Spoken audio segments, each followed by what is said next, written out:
ازيكم؟ مين متحمس؟ مين متحمس عشان نبتدي؟ هاليلويا، مجدا للرب. لا ردوا عليا. ايه لما بنقول هاليلويا مجدا للرب بتردوا تقولوا ايه؟ هاليلويا، صح؟ هاليلويا مجدا للرب. هاليلويا. طيب انا عايز ارحب بجاي.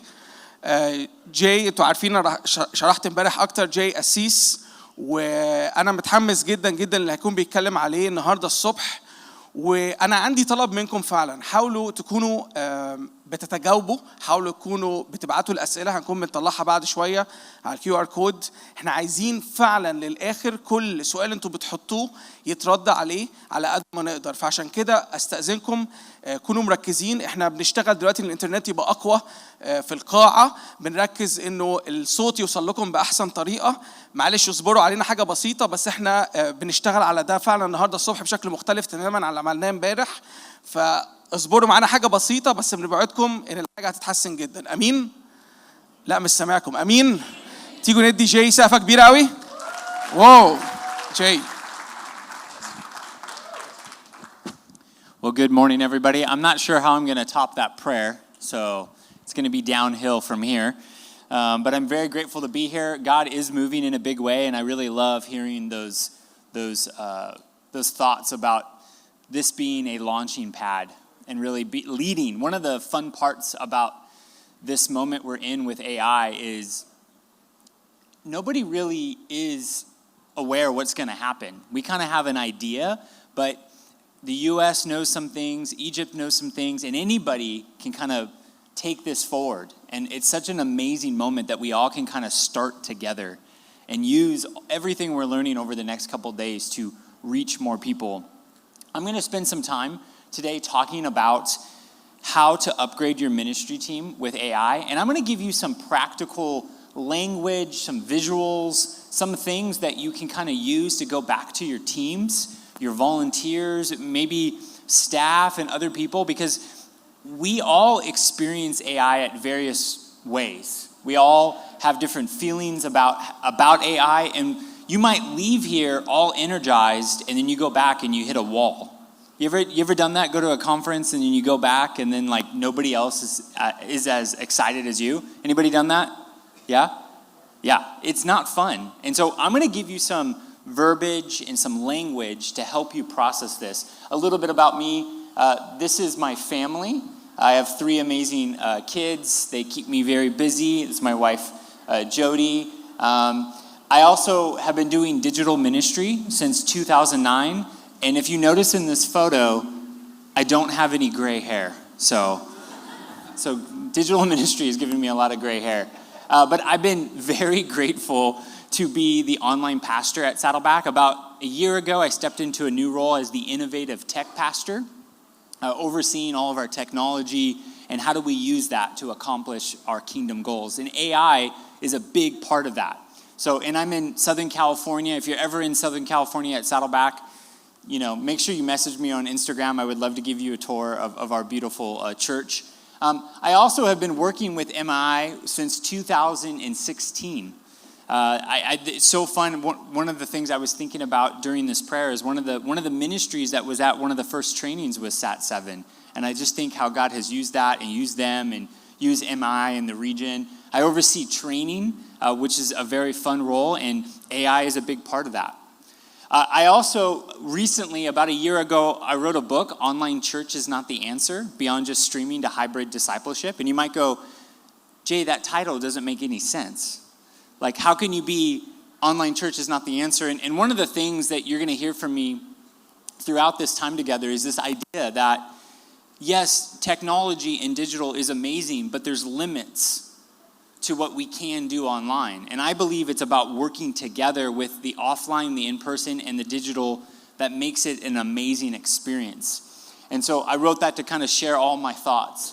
And so what I want to do is talk a little bit about applying AI to digital ministry. One of the hard parts about talking about technology, digital ministry, is that there's always something new. There's always something, somebody tells me something about a new platform I never heard about.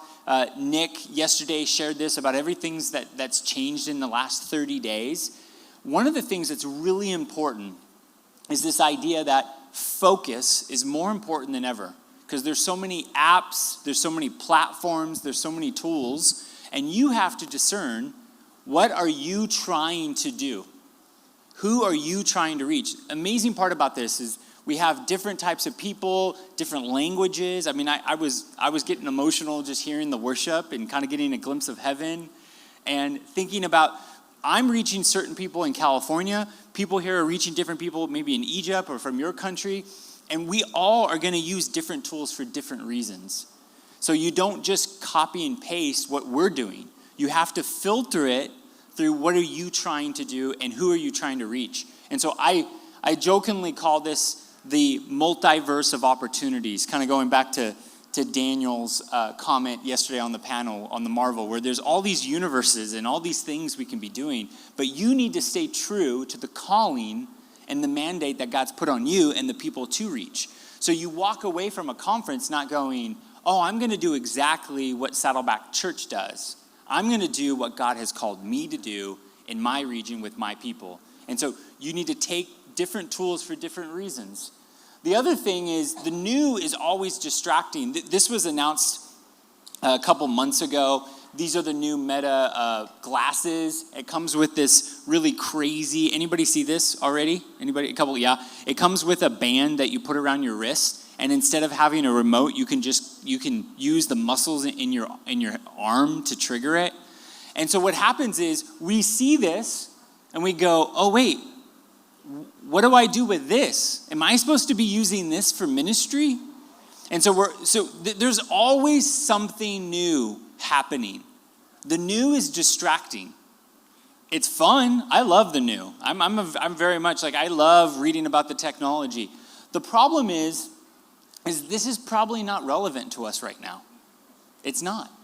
And so what I'm going to talk about today is give you some language and some frameworks to process. How do I actually use this in my ministry? Maybe at my church or a ministry. I'm not sure your context. Maybe even there's a couple in here who are going to apply this to their companies as well. And so don't get distracted by the new. You can get excited. You can read about it. You can watch a video about it. But I don't think the new is always relevant for us right now. I like to think about this like with phones. It used to be you needed to get a new phone pretty quickly because the old phone was irrelevant. And now you don't need to update your phone every year. It's pretty much the same phone. I recently just updated my iPhone and I had the same phone for 4 years. Because every year I would look at it and I'm like, I don't really need that. And so what I love about this is thinking about you do not need to embrace every piece of technology you hear about today. You only need to embrace the technology that's relevant for the people you're reaching and the ministry you're doing. And the hardest part is I don't fully understand your context. I don't know the persona, the person you're targeting. I don't know your ministry context. So this is where God's going to speak to you over the next couple days. And he's going to lead you in different ways to kind of go, oh, that's what I need to do. And what we're going to do is we're going to continue to expose you to different technology, different tools, different uses of AI, but it's on you to apply it to your ministry.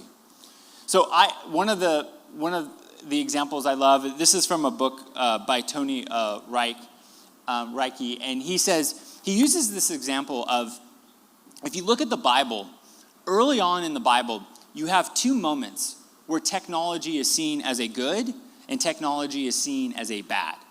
And so the first example is Noah's Ark.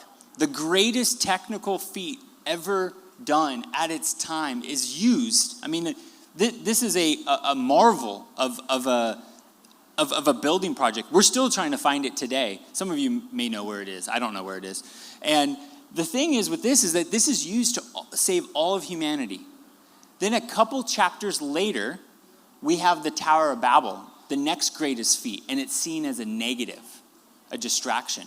They were doing the reverse. They were supposed to go out, but they were huddling. I bring this up because technology is all about how we wield it, meaning how we use it. It could be a good thing or it could be a bad thing. And we need to be strategic how we use technology. And so there's going to be technology in here that really makes sense for you, and there might be some technology that doesn't. And so there's a lot of scary stories, and you might hear about some of them over the next couple days about how AI is doing certain things. And I would just make the argument, there can be some scary things with AI. But also, I think there's ways we can redeem it, and we can use it for what God has put on our hearts. I like to think about using technology and digital in the context of a relationship. So I bring this up that my wife and I, when we're apart, like right now while I'm gone from my family, I get to text her, I get to FaceTime with my kids. We send different videos, and couple of my kids had soccer games yesterday, and I got photos of the soccer games. And it's interesting because when you think about digital technology, sometimes there's this really big sense of fear. Like it's gonna hurt the local church. It's gonna hurt my ministry. But I like to think of it like my wife and I text and interact while we're apart all day and on trips, but that doesn't compete with me going home to her. I actually think the way I use digital in the context of my marriage, it only makes my marriage better. Because I know texting doesn't replace me being under the same roof with her. So I bring this example up because sometimes when we talk about new technology, people think you're replacing something. I want to echo what Nachi said yesterday. It's AI, it's plus. It's a person plus. So again, but the reality is that technology can do things. Like I can text my wife the wrong thing using technology. I could look at the wrong thing on the internet. Like there are things that I have to be aware of with technology. So I bring this up because I do not think AI, any technology, streaming is competitive with in-person connection. I think most people understand the difference. This is why people still, physically do life near each other. And so I bring that up that I think that there's a lot of really compelling ways we can use technology. Sorry, can you get the mic closer? Oh, sorry, yeah. So they can hear you better. Yeah. Just ice cream position. Ice cream position. Now I want to, okay, never mind. Okay. So I believe the present and the future is hybrid ministry. And I think most of us in here believe that, and we experience that. That the future and the now is using the tools of our day to do what we need to do. I believe it's not competitive with in person. I believe it only amplifies it. Now you have to be strategic with how you do this. So let's talk about this. So one of the questions, just to kind of get us thinking about this, is if you think about your ministry, your church, I'm not sure your context in here, but what is your outcome?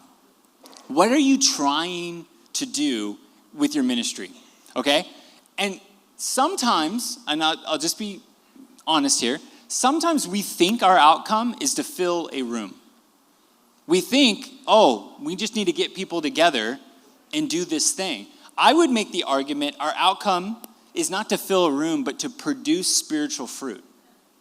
Okay, so what I mean by that is that, yes, gathering together on a Sunday and worshiping is something we need to do. But ultimately, we want everybody part of our ministries, part of our churches, to go into their relationships during the week, their workplace. We want them to represent Jesus there. So the question is sometimes people, again, they get competitive or they get scared. Is this going to hurt the things we're doing in person? And I would say no. I think it makes it better. And so our outcome is not to fill a room only. Our outcome is to help people produce spiritual fruit. And the question is, can technology help us do this? Can AI help us better produce spiritual fruit in people's lives? And I think the answer is yes. So what I want to do is I want to talk a little bit about the framework for AI and give you some concepts to kind of think about.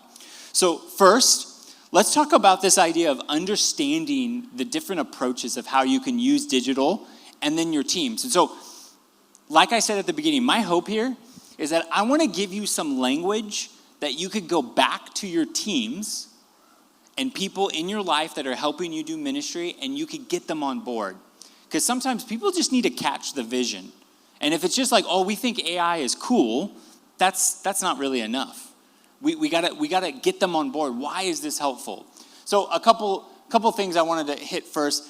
This is a concept that I pulled from Beyond Digital. It's a business book. But I talk about this idea, and I think this is really important for us to think about with our own ministries, is that sometimes people think with, let's say, the use of AI, it's going to change everything. One of the ideas that I want to throw out there is this idea is, will AI, or let's just say technology, transform what you're doing or enhance? So what I mean by that is that a lot of people think technology, using social media, using AI, will completely, radically change everything we're doing. And I would say in some areas, yes. In some areas, our ministry will be transformed. There's other areas, we're just being enhanced. And two examples. One is the taxi industry. This is obviously something, from the United States, and I know it's used in other places. Platforms like Uber and various platforms around the world kind of fully disrupted the taxi industry. And so, you used to be, if you traveled somewhere, you had to call a taxi. And now, I can land pretty much anywhere in the world, and I could use my phone. The mobile phone completely transformed booking a car. I've been able to use Uber in multiple places around the globe, and it's crazy to think that whole industry was transformed. Some people think your churches and your ministries are being transformed by digital. I would make the argument that it actually fits more in the other category of enhanced. And the reason why I bring this up is, think about the hotel industry. There are a lot of hotel industries. Yes, there's Airbnbs and some of these big platforms we talk about. But let's take a brand that, I stayed at a Marriott here near the airport. And let's take Marriott. It's interesting. Marriott fully uses technology for booking. You can unlock doors with your phone. You can book experiences. But they still want you to come in person. So do you get that? They still want you to come in person. And so the idea here is that the hotel industry, specifically some brands, weren't transformed, they were just enhanced. And this is where I would say churches and ministries, do not fear that technology is going to completely transform everything. I would make the argument you're just going to be enhanced. Does that make sense? So we can have confidence in what we do, what our churches do, what our ministries do. So one of the things I like to do is that when I go places where they might have an app or they use technology, but they also have an in-person experience, I pay a lot of attention to what are the digital things that make my experience better while also being in the room. And so I bring this up because I think it's a good kind of visual to kind of go, hey, yes, we're going to embrace AI. Yes, we're going to embrace different technology, but you don't have to fear it's going to replace all of us. It's only going to enhance us. One of the things I like to break down is this idea of different approaches to digital. And if I did a survey of this room, there'd be different people at different levels of how you embrace digital and technology. The first one, probably here in the States. How many of you guys actually know what Amish is? Okay. Amish is a kind of a religious sect of Protestantism where they're very traditional and they don't use a lot of technology. They actually live on farms. They very little electricity. But one of the things about the Amish is that they see digital and technology as not evil, but they see it as distracting to their relationship with God. So what they do in their lives, they literally they do log fires. They don't plug into the grid. They don't have internet. And so sometimes our churches and our ministries, we act like the Amish. Okay? We act like, oh, we don't want any of it. Again, they don't believe technology is bad. They see it as distracting. And I bet in a room this size, there are people here that think AI and different things are distracting to what you're trying to do. I I also kind of compare it to a gas station. You go to a gas station to refill your car or do something like that, and there's very little technology. There might be to scan your credit card or do something like that, but very little. The next one is a broadcast strategy. And this is something that churches have really embraced in the last, I would say, 15 years. A broadcast strategy is where you just push out content.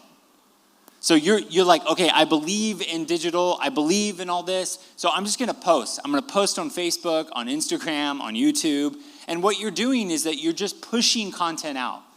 You're not really like engaging. I kind of jokingly call it like Six Flags. So like Six Flags is like, look how big our roller coasters are. Come. There's not much more than that. It's just like, look how cool. Come in person. Some of our churches fit in this, where you're just pushing content out. You're just using stuff. The next is a front door local. Front door local is ministries that are now thought about digital in a little bit more of a way. You've integrated digital. You've started to think about this. I know for many, COVID was that moment. I know even when I say that word, you probably don't like it. I'm sorry. But it's like thinking about, okay, now we need to use it. I have this experience with my doctor. I go to my doctor. I can book an appointment online. I could go there and talk to them. But sometimes, though, like I have to refill out paperwork, and it's not all integrated. They believe in it, but it's not really thought through thoroughly. And the last one is an Alpha Omega approach. And I want to explain this. And the idea with the Alpha Omega approach, and this is where I would want to encourage most of our ministries to think about this. It's integrating digital and technology and things like AI in a healthy way. How do we integrate these things in a way that's healthy, that's productive to what we're doing? And so these various companies, and I bet if we sat here, you guys can throw up some Egyptian versions of this, where you do something online, but it's connected to in person, and it's fully thought through. And so the idea with this is it's high friction to digital to low friction to digital. So as you move, you're more open to it. And what's important is low friction to digital doesn't mean it replaces in person. Low friction to digital just means you're embracing the opportunity. You see the power of posting something on social media. You see the power of asking ChatGPT a question. And how do you bring that in a hybrid way of in person? And so one of the exercises I love to do with this is thinking through, and this is more of a general example, but if you had on one axis no digital to 100% healthy digital integration, and I want to call this out, healthy digital integration does not mean full replacement of in person. It just means you've thought through it. I bring up the example of kids ministry at a church. I'm a pastor at a church. I want my kids to go to Sunday school. But I also want them maybe to have YouTube videos at home during the week. So we might create YouTube videos not to replace Sunday morning. Does that make sense? It's really important. So I want you to hear this, that I believe digital and technology and AI and all these things can work together. And so what you would have is you would take different ministry areas at your church or with your ministry. So this is an example of a church. So you would go, I'll bring this up, weekend services, small groups, kids serving midweek. And what you would do is Alpha is in the lower right, and then Omega is the upper right. And then without lifting a pen, how integrated is digital into all these areas of your church? Because what happened during COVID was a lot of ministries thought a lot about weekend, but they didn't really use technology in deeper ways. And one of the fun parts about AI is very helpful for deeper things, for research, for studying, for building plans. You can use it on the weekend, but you can use it in some more creative ways. And when you do an exercise like this, what you'll find is what are the lowest integrated areas of your ministry? And so some of you might have one area really thought through, but you've never thought about using it in other areas. And so this exercise is supposed to help you go, oh, I need to actually think about this. Here's all the opportunity the next 60 days. So the question that I would have for you is, how does AI help the outcome for, and you would think about like, okay, and this is an example for a church. So I know we have churches and ministries here. You might go, how can AI help our weekend? How can AI help groups, kids serving midweek? A ministry area. This would be like a ministry example. How can AI help our evangelism, our follow-up, creating courses and Bible studies, donor development, communication plans? And you would think through each of these. How does AI help us in this area? So I'm trying to give you some practical tools that you can use walking away. And my hope is you go back to your teams and you do this. Because we're doing so many different things, and sometimes a helpful tool kind of gives us action steps to kind of move forward. So I'll give a couple examples. And then in just a minute here, I want you to go to your tables and talk about this, okay? So I'm giving you a heads up. And I know I want to make sure that you guys have some time to talk about this at your table. And so evangelism, there's a tool called Ad Creative AI. This can actually help you create creative for various online platforms. A really helpful tool to kind of do this. We'll talk more about this over the next, I think tomorrow we have a whole session about this, but I do want to highlight this. Nachi talked a little bit about Advantage Plus. This is a tool on Meta's platform that allows you to create ads using AI. And some of this is available now in your region, and some of it is coming soon. But I just want to give you some practical examples for evangelism. So I published my book, and I wanted to run an ad to promote it. I upload my book, and what you can see here is it generates various text prompts that might be helpful for me to sell more books. This was all using AI in Meta's platform. This over here, it shows you the preview. And so with AI, I could create better ads in Meta's platform. And again, some of this is available now, some's coming soon. You could even create better images. So one of the things, and we've talked a lot about this, there's a point in the near future where when you go create an ad, you're going to be using AI fully on Meta's platform. And so when I uploaded a photo of my book, and all these are different images they generated for me automatically. How crazy is that? They just, and then they generated it based off of how ads perform better. They literally said you could get 11% higher clicks by using these images. And so this is using AI. You could go right now and use these tools.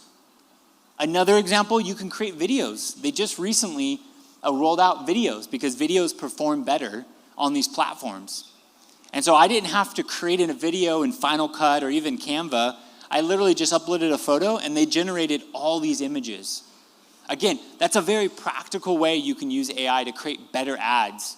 And this Advantage Plus on Meta's platform is getting better every month. I mean, I've been training people on the platform for 10 years, and it's changed drastically in the last, I would probably say 8 months. So the question is how does AI help the outcome for, and you start thinking about your areas of your ministry. And so we just talked about follow-up. In the follow-up platform that you can have an AI bot help with follow-up. So actually, when you're engaging people, I was just hearing about a cool tool yesterday, Apologia. Yeah, Apologia bot.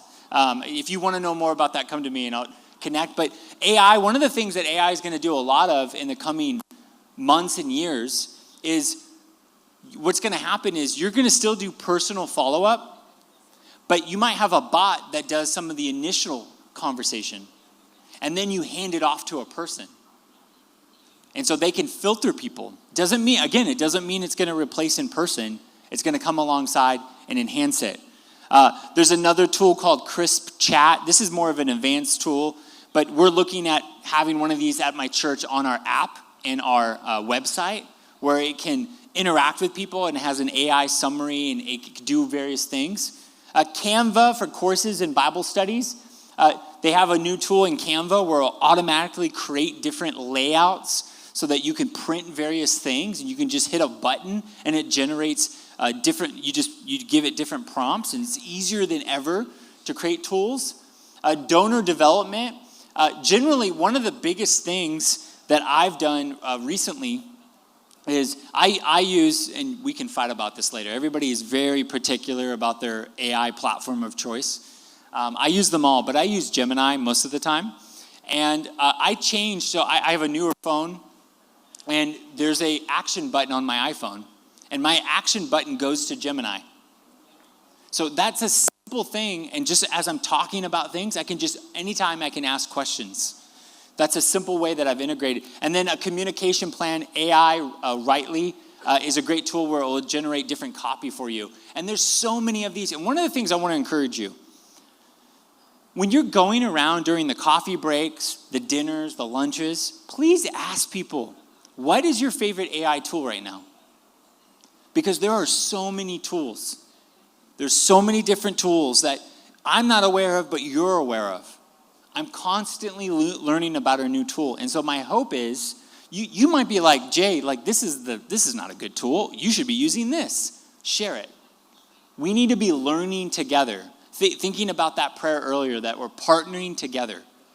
This world is constantly changing, and we need to be a community here. So what I want to do is I want to take 90 seconds or so, and you're going to go into your tables, and I want you to ask this question. Which one area that you could use AI for the next 30 days to enhance? So think one area of your ministry or your church. What's one area that you could use AI to enhance what you're doing? So just let's go, maybe turn to the person to the right of you or to the left and just talk about what's one way you can use AI to enhance one area of your church. Okay, 90 seconds, go.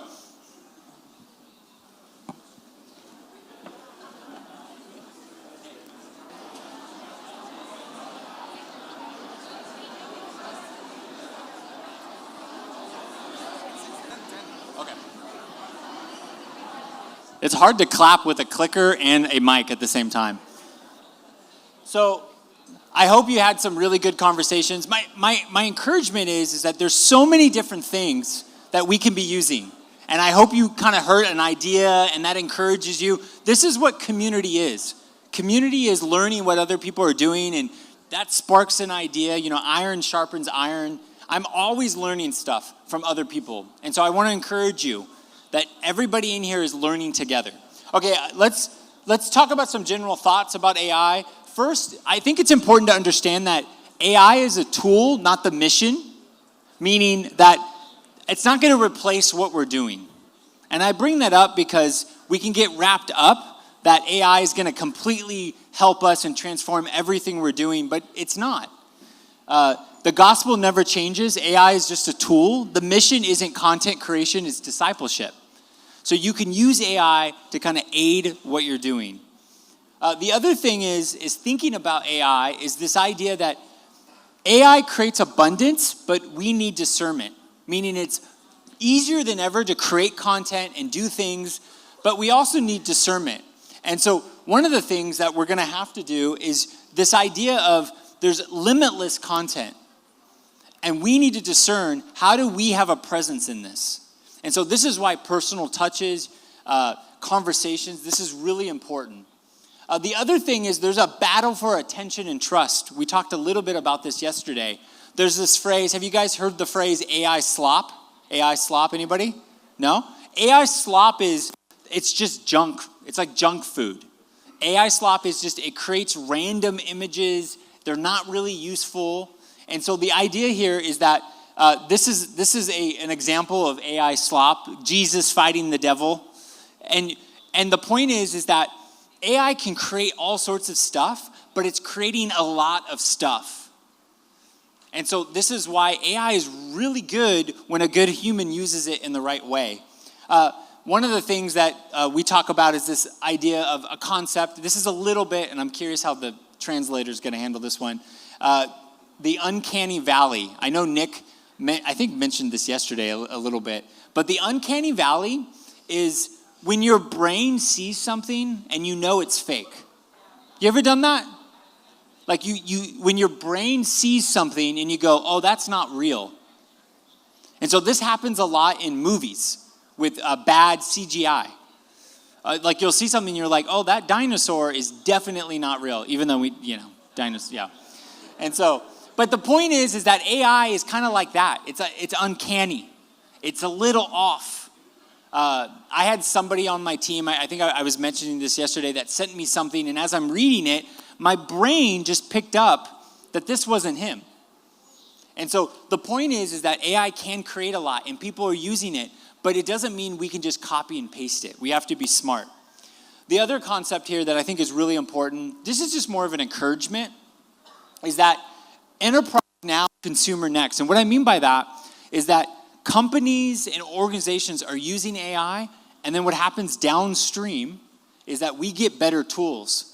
One of the things about the personal computer, how many of you in here have a personal computer? Raise your hand. Yeah. Do you know in the 80s that was unheard of? Like early in the 80s, people just didn't have personal computers. The first people that had personal computers were actually people, their work bought them a computer. And then they got a computer and they're like, oh, this is pretty cool. I need one of these at home. And then people bought it. This is what's happening with AI. Companies are buying it, using it, and then it goes to the consumer market. And so understand, even the consumer market is struggling how to keep up with this. And then guarding against human distinctives. And what I mean by this is that our witness is not of efficiency, but of presence. And so understand that AI doesn't replace a hug, a conversation from a human. There are distinctives that are very unique. And so we get to use this very wisely. And so I hope, one of the things I hope you hear from me throughout this time is this idea that it's a tremendous opportunity and tool, but it also doesn't replace what we're doing. It's a person plus. And so some of this language that we've talked about, I hope you can go back to your teams and you can talk about this. Because we all have people on our teams, part of our world, that are kind of against this. And we have to convince people, how do we use more of it? So one of the practical ways I wanted to end before we ask questions is AI policy. My church is a big church. We have a lot of people on our team, and we wanted to embrace AI with our teams. And so what we did was we created an AI policy. Because one of the things with an AI policy is that it gives a framework of how those people are to embrace AI. Because it is an ever-moving thing. So a couple things about our policy. It provides guardrails for people to explore what's possible. So you don't just give a kid, matches to light things on fire. No, you don't do that. You might be in a campsite and teach them how to light a fire, but you don't hand over something and leave, because it can be a scary tool. So AI policy, you creating an AI policy for your ministry or for your church can be super helpful. So I want to give you an example of our AI policy, and I'm going to give you a way that you can actually download it. And so we had a couple sections in our AI policy, things to know about. Now it's making me memorize it. I like that. So it's things to know about AI. Oh, yeah. I think it's just getting loose, yeah.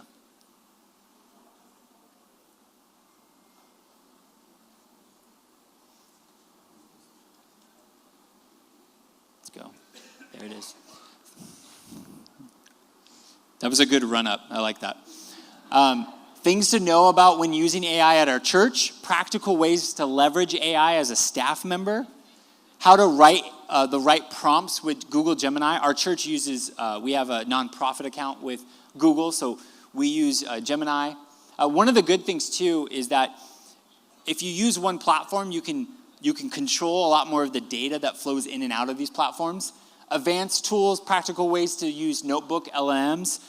Notebook LLM is a really nice way where you can have all AIs work off of a knowledge base. And so right now, Gemini or ChatGPT works off of all the knowledge on the internet. But what you can do with a notebook is that you can upload specific PDFs and docs. And the knowledge base it asks questions of is limited to what is in the notebook. So that's it's a tool part of Gemini. So for example, our pastoral care team uploaded like 100 pages of different docs. And instead of asking a question about everything on the internet, it only answers the questions based off of those docs. So that's how you can protect it to align with your theology and your practice of ministry. And then we gave different presentations on AI, and I just gave them different resources. And this has screenshots and everything. And so the first principle was understand AI bias, especially regarding theology and various cultural topics. So we just said, hey, sometimes you ask it a question, it may not answer it the way that our church will answer it. You need to understand that. And I'm going to give you a link to download this, so don't worry. Also, human oversight is essential when using any data from AI. So we said, don't just copy and paste. Read it, understand it before you send it. So again, we're training our staff and our volunteers how to use this. Be transparent when using AI when it's appropriate. We talked about this yesterday, but just be aware. You know, again, that rule of sometimes minor things like sending emails, you don't need to tell them, but maybe if it's a very serious thing, maybe just let them know that you're using AI. And again, I do think that this is only relevant for the next 5 to 10 years. I think we're in a transitional phase where we have to communicate. Protect member data by understanding privacy concerns. So we're very clear. And I know Yvonne is going to share more about this, but we tell people, do not upload emails and phone numbers. Do not put that into the models. And so we're very clear about that. We want to be very protective of people's data. And then lastly, we leverage technology to accomplish our kingdom objectives, but we know technology will never replace human interaction. And so these points are here to help shape. And one of the things I would encourage you is that having an AI policy is helpful in guiding your teams in how to embrace it. So again, we don't just hand them matches, we teach them how to use this tool because it is a powerful tool. And so if you want to download that policy, you can there. You can get that in a PDF, and it's like a 6-page. My hope is this is our church's policy. You can copy and paste this, and you can use it however you want. So you are freely able to use that. So thank you so much. I'm going to have David's coming up. I think we have some fun questions to go through.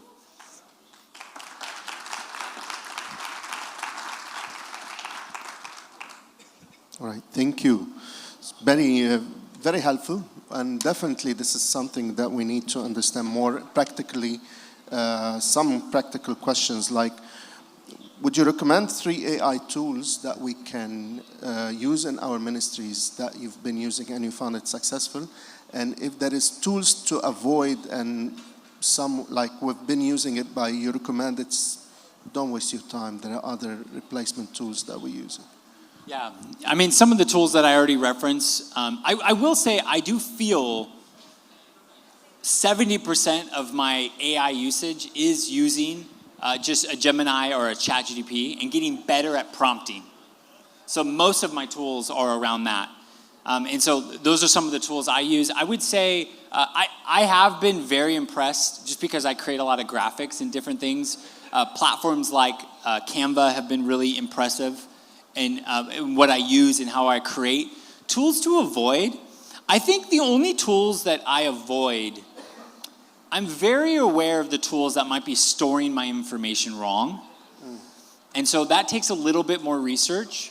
But I think I'm just more aware of that. But I use a lot of, And with the same tools, do you use it for measuring performance or putting KPIs? Is this something you can recommend as well? Yeah, one of my favorite, and again, I think most of using AI right is about prompting. I think we all kind of have experienced this. And what I mean by prompting is, how do you ask questions? I did this exercise that I got from somebody, and I asked ChatGPT the question of, based off of everything you know about me, what do you think are my blind spots as a person? And I bring that up because that's a prompt that's really helpful. And so, for example, one thing that I will do is that if I'm running a campaign or if I'm starting any type of new kind of project, I might ask ChatGPT, what are some counterpart KPIs from other orgs that might be helpful? And then I kind of prompt it to kind of get research and articles. The other thing is all these platforms now provide links. So when it gives you a data point, it gets to an article, and you can read the article, and you can do research that way. Amazing. All right, there is a question that came yesterday and today again. It's a good chance that you are a pastor and you've definitely been studying and doing practical things. But with our studies and theology studies, how can I make sure that the information I'm getting is not affecting my faith in some questions? Like sometimes AI manipulate the question or the answers and they take sides. So how can I make sure that I'm on the right track? Yeah, that's a big question. I will say I will often in my prompts ask it very specific questions around, I'm an evangelical Christian at a Baptist style of church. Answer it this way. So I know people, and there's probably people in this room that do this. I bet Daniel does this, where I will write out a whole prompt for context and keep it in my notes on my phone, and I paste it before I ask any question. So let's say you got a prompt like, I'm in Southern California, I go to a large church, an evangelical church that has Southern Baptist roots. Can you answer this question this way? So instead of me saying that every time, I just copy and paste that. And then I ask my question. And so that's one of the best ways to kind of do that. Again, the skill that my kids have, they're really good at prompts. They're really good at asking the follow-up. Sometimes I do really love asking it a question, and then I'll counter it at the end to go, is there something I'm missing, or could I be wrong based off of your reply? Again, AI is a limitless resource. So one of the things you've got to be worried about is sometimes if you ask questions right after each other, the last question can influence the next question. So I have to say in a prompt, okay, forget everything I've told you, I'm asking this. And so it's really important. Again, prompting is one of the most compelling skills on how to use AI. And the best people right now that use AI know how to ask very specific questions. But I would encourage you maybe have some of those prompts already in your notes that you can paste before you ask it things. That's one way to speed it up. Sure. So adding to this, do you recommend a kind of a library with prompts that we can use? Is this something that we can offer or not? Yeah, I have, so the obvious one is you can ask these platforms, what are some of the best prompts? Like that's something I know people do. I more have just discovered them. So that might be something that you talk to different people in the room. What's a good prompt? Maybe we can share some of our best prompts in one of our final panel sessions together. But I'm always asking people, how did you get that? What did you ask? And then I'm just storing things. So there's nothing fancy. I'm just kind of, as I'm talking to people, I learn it. All right. I think that's it. We as well run out of time. So. Perfect. Amazing. Thank you you so much.